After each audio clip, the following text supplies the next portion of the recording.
Meron po ba sa atin ngayon ang nababagot sa kanyang buhay? Meron, ano?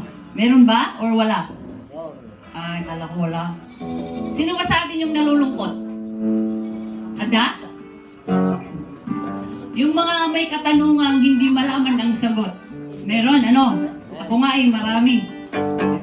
Ito na yung sagot. Lumapit tayo kay Jesus. Siya ang kasagutan sa lahat. Amen. Gusto niyo?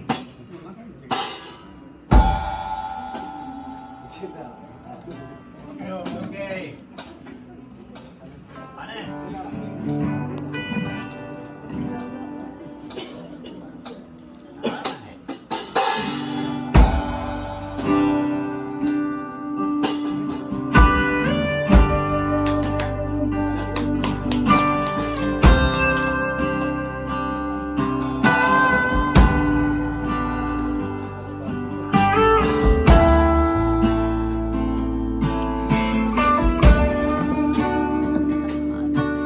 Ikaw ba ay nababagot sa buhay mo na kay lungkot?